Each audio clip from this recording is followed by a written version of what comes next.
Cabelo tudo em pé. Fala, meus amigos, tudo bom? Como vocês estão? Vamos para mais uma live, né? Sabe que eu só vou ficar meio privada só para. E é isso, vamos para reagir mais coisitas. Vou compartilhar, já vamos por Kinder. De terror.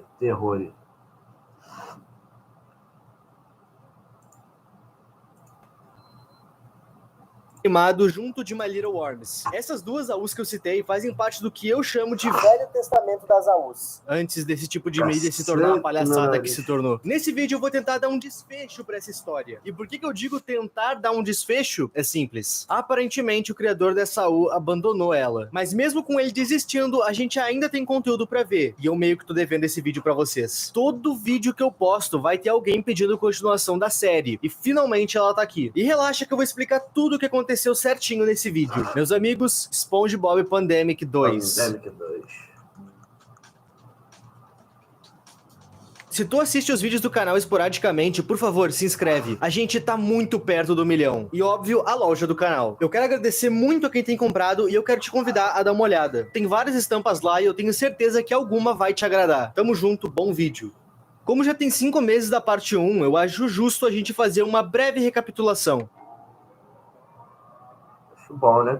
SpongeBob Pandemic é uma série que conta a história de um universo alternativo onde o fundo do mar, mais especificamente a fenda do biquíni, foi atacada por um vírus mortal. E eu sei que isso é bem manjado já. Uma história sobre um vírus e um desenho animado tá bem batido. Só que o que vocês precisam ter em mente é que SpongeBob Pandemic surgiu numa época onde esse tipo de história ainda não era chacota. E outra, diferente de outras histórias, incluindo My Little Worms, que é uma das minhas preferidas, nessa história a gente não tem um vírus zumbi ou uma doença. Nessa história a gente vai ter um vírus em forma de fobia se propagando, a tripofobia. E nessa altura do campeonato eu imagino que todos vocês já saibam o que é tripofobia, a fobia de buracos agrupados. E se tratando do Bob Esponja, não é muito difícil deduzir que o paciente zero dessa infecção seria o próprio Bob Esponja. Ele é naturalmente lotado de buracos. Na série a gente vê ele indo de uma esponja normal para essa criatura cheia de furos. E é dito na série que ele é o paciente zero. E enquanto ele estava no ápice da sua infecção, ninguém quis ficar perto dele por nojo. A única pessoa que cuidou dele e deixou ele dentro da sua casa foi o Patrick. E no dia seguinte ele havia se tornado o paciente número 1 do vírus da tripofobia. Naquele vídeo eu teorizei que muito provavelmente depois de ter cuidado do Bob Esponja, o Patrick continuou vivendo seu dia normalmente, cumprimentando e interagindo com os outros moradores da fenda do biquíni. E com isso a gente chega no terceiro dia da infecção. Dentro da casa da Sandy, o Larry Lagosta e o Lula Molusco estão se abrigando, enquanto a própria tenta buscar por uma cura. E no fim daquele dia, uma horda acaba destruindo a casa da Sandy. E nisso eles se separam. O Larry Lagosta começa a vagar por aí enquanto derrota as criaturas. E o Lula Molusco, junto da Sandy, vão em direção ao balde de lixo a pedido do Plankton. Lá o Plankton revela que havia reconstruído o SpongeBolt, que já apareceu na série. No caso, ele reconstruiu esse Bob Esponja de lata pra lutar. Contra quem? Patrick e seu siriguejo, que estavam infectados. Nessa cena a gente vai passar a entender o porquê que os infectados eram tão hostis. Isso acontecia porque o Bob Esponja, que era o paciente zero, tinha um certo controle dos infectados, funcionando mais ou menos como uma mente colmeia. E a ordem que era passada para todos os infectados era infectem mais. E o objetivo desse chamado era eles se tornarem uma criatura gigante que dominaria o mar. Na ponta do lápis, esses são os acontecimentos principais da primeira temporada. O resto que eu precisar pontuar, eu vou pontuando conforme a necessidade, beleza? Beleza. No final da primeira temporada, Sandy, o Lula Molusco e o Plankton estavam se juntando com os demais sobreviventes. Eles estavam fazendo isso porque, como o Bob Esponja Colmeia estava chamando os infectados para casa dele, existia uma horda de infectados vindo. E com isso, os sobreviventes precisavam se esconder. E bom, na primeira temporada, a gente ficou sabendo que algumas versões alternativas do Bob Esponja prenderam Netuno, o rei dos mares. No caso, essa gangue estava sendo comandada pelo Rabisco, que inicialmente estava fazendo tudo aquilo como uma revolta. Isso porque o Netuno, mesmo sendo o deus daquela galera, não estava fazendo nada para ajudar. Com isso, o Rabisco arquitetou a queda do trono de Netuno. E é aí que as variantes do Bob Esponja entram. Elas ajudaram ele a prender o Netuno. Só que aí que tá. Mesmo com o Netuno preso, o Rabisco continuou prendendo os civis da fenda do biquíni. E lembra que eu citei que o Larry Lagosta tinha deixado o Lula Molusco e a Sandy? O Rabisco prendeu ele também. E no primeiro episódio da segunda temporada, a gente começa a entender o que tá acontecendo. Esse episódio começa na temida Fenda da Pedra. No desenho, a Fenda da Pedra é equivalente à Fossa das Marianas da vida real. Mas...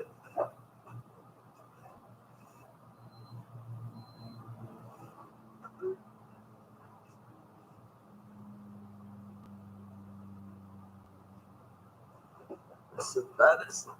O local mais profundo no mar registrado pela ciência. E bom, o vírus da tripofobia já chegou lá. No desenho do Bob Esponja só existe uma forma de ir da fenda da pedra pra fenda do biquíni. E no caso é por um ônibus. Pois bem, esse episódio começa com um ônibus caído e o seu motorista tá tentando sobreviver de todas as formas que ele pode. Mas o seu esforço foi em vão, uma vez que ele é engolido por uma criatura que parece muito o Bubble Bass. Na primeira temporada, o Bubble Bass estava sendo um dos lacaios do Rabisco. Teria ele sido infectado? Talvez. Essa criatura que engole o motorista e o Bubble Bass são bem parecidos. E não, eu ainda não sei o nome dele em português. Depois dessa triste ida, a gente vai ver como o Abrasivo tem tratado os seus prisioneiros. O Abrasivo faz parte da tropa do Rabisco, e ele tem preso o Netuno e o Larry Lagosta. Como eles prenderam o Larry Lagosta sem motivo aparente, isso me faz crer que eles têm prendido qualquer um. Praticamente um toque de recolher. Com esse vídeo, fica claro que essa prisão deles fica na Fenda da Pedra. E qual prisioneiro que a gente tá indo ver afinal? Simplesmente o próprio Netuno. E nessa cena, o Abrasivo vai humilhar o Netuno. Ele tira sarro do fato de que o Netuno, o majestoso rei dos mares, foi derrotado por personagens secundários. Abre aspas. Parece que você perdeu seu reino. Você está preso e humilhado, fadado apenas a ouvir, nunca falar. Esse diálogo me deixou meio curioso sobre como o Netuno tá preso. Quer dizer, ele ainda tem os seus poderes, certo? Quando a história nos mostra o Netuno, dá pra ver claramente que ele tá sem a sua coroa de ostra e sem o seu tridente. Então, pelo fato dele tá sem isso, a gente pode assumir que ele tá sem poderes. E eu adorei como a série deixou isso subjetivo. Sem jogar isso na nossa cara. Ainda tem 2 pontos sobre essa cena que eu preciso frisar. Pra quem já viu o Bob Esponja, mais especificamente o episódio em que o Abrasivo aparece, sabe que o Abrasivo é somente o lado verde da esponja. Então quer dizer que atrás desse Abrasivo tem um Bob Esponja? Sim, a gente consegue ver que ele tá ali. E que ele tá com uma fita na boca ou algo do tipo. E uma coisa que eu não pontuei na parte 1 desse vídeo é que esse lado abrasivo que a gente vê em SpongeBob Pandemic não é o Bob Esponja como a gente vê na série. Até porque o Bob tá infectado. Esse abrasivo que a gente vê em SpongeBob Pandemic é o lado verde do primo do Bob Esponja, o Stanley Calça Quadrada. E bom, o seu lado normal tá ali com ele, preso. E o segundo ou terceiro ponto que eu preciso pontuar, eu já esqueci,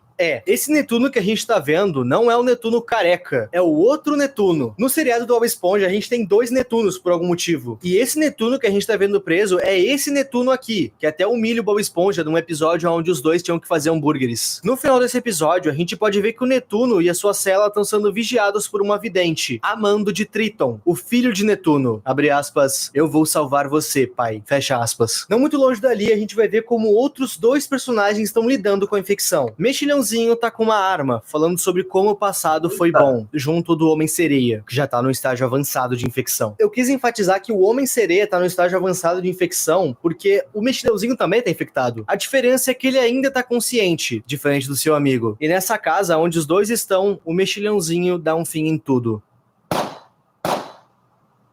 Tem uma coisa nesse episódio do Homem-Sereia e do Mexilhãozinho que eu fiquei um tanto quanto intrigado e pensativo. Eu acredito que vocês já devem ter visto a aparição dos 2 no desenho, certo? Pois bem, esses 2 personagens são humanos. 2 humanos infectados com o vírus da tripofobia. Então quer dizer que esse vírus consegue atacar humanos. Meus amigos, isso dá muito pano.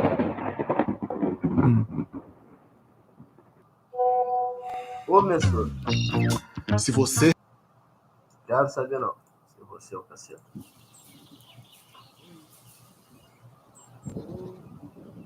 Tudo bem? Oi? Oi? Oi.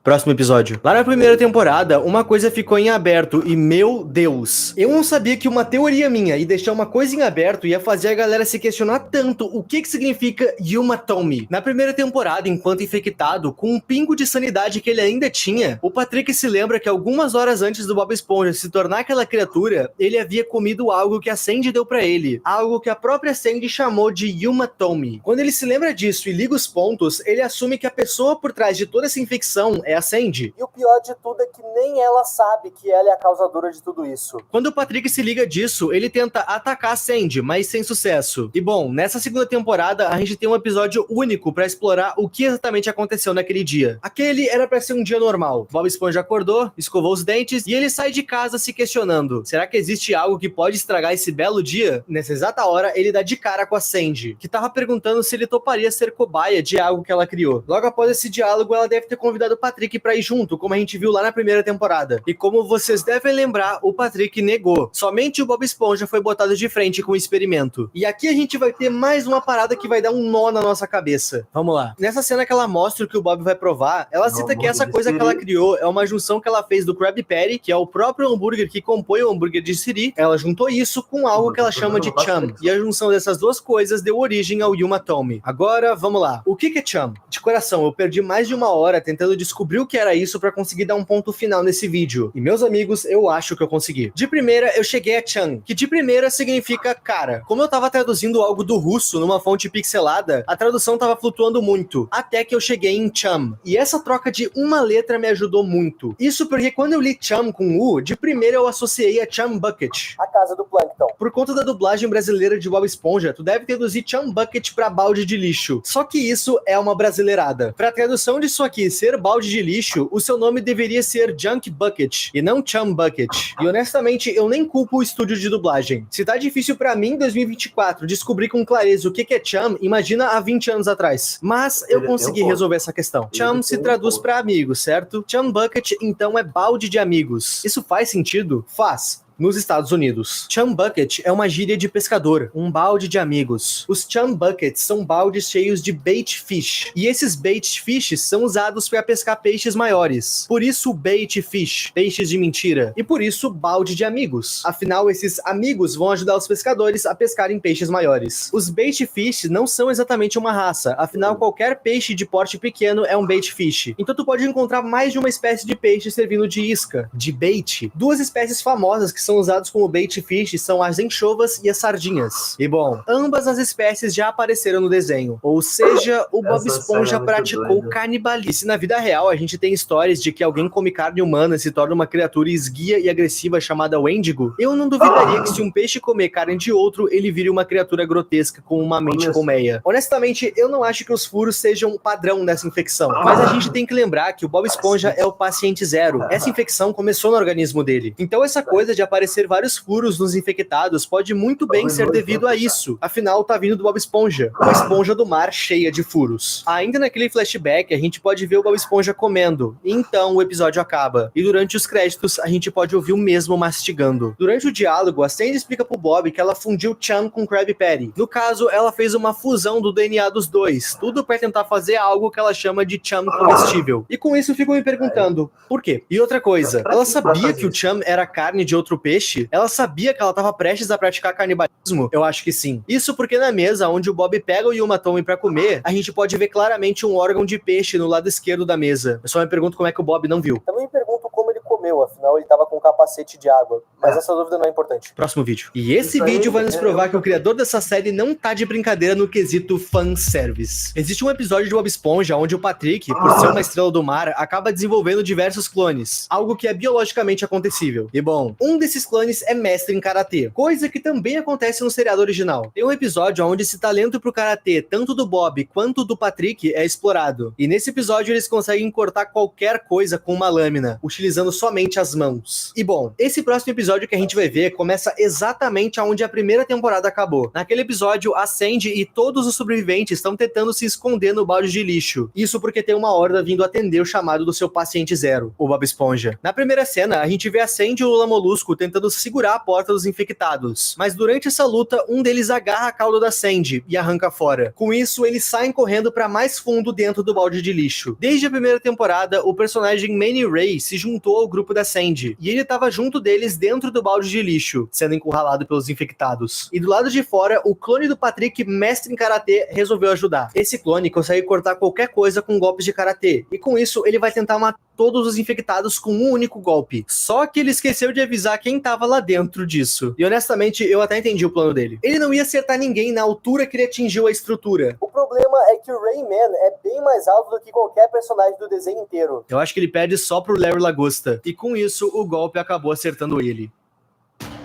Eu sou porque nós somos. Quando a Miriane sonha com uma...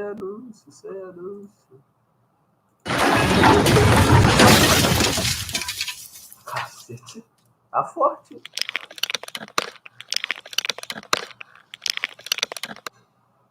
E assim acaba mais um episódio. Na cena em que a gente vê eles encurralados, a gente pode ver a Sandy, o Lula Molusco, o Plankton e o Bolha Suja lá dentro. E de fato, ninguém chegava na altura do Rayman, muito menos na altura onde o golpe acertou. Então realmente foi um acidente. E bom, meus amigos, é aqui que de forma muito anticlimática eu preciso falar pra vocês que o criador parou de postar episódios. No seu perfil do TikTok, ele disse que tava muito cansado mentalmente por conta dos estudos e problemas na vida pessoal. E ele também fala que por conta das pessoas estarem pedindo muito a continuação dessa série, isso estava deixando ele ansioso e nervoso. E com isso, ele decidiu parar. SpongeBob Pandemic acabou. Mas ele não parou de fazer séries. Nesse pronunciamento, ele cita que ia continuar fazendo novas séries e séries maiores, com mais qualidade, só que no YouTube. E honestamente, eu entendo ele. Se eu, que não sou criador dessa série, recebi diversos comentários pedindo uma continuação, imagina o criador. Quando botam expectativa em ti, ou algo que tu criou, aquilo deixa de ser teu. Aquilo se torna o que as pessoas querem e esperam ver. Então eu super entendo e respeito ele. E espero que vocês também respeitem a criação indie de My Sherrick. Infelizmente, a gente não vai saber o que o Triton ia fazer para libertar o seu pai, o Netuno. A gente não vai saber se a Sandy vai descobrir uma cura e muito menos como essa história iria acabar. Mas eu acho que o mínimo que a gente deve pro My Sherrick é respeito e não perguntas. No mais, é isso. Teorizem aqui comigo a respeito do Yuma Tone. Acha que a minha interpretação tá errada ou não? Me conta aí. Não se esqueçam de se inscrever e muito obrigado a quem tá se inscrevendo. A gente tá muito perto do 1 milhão.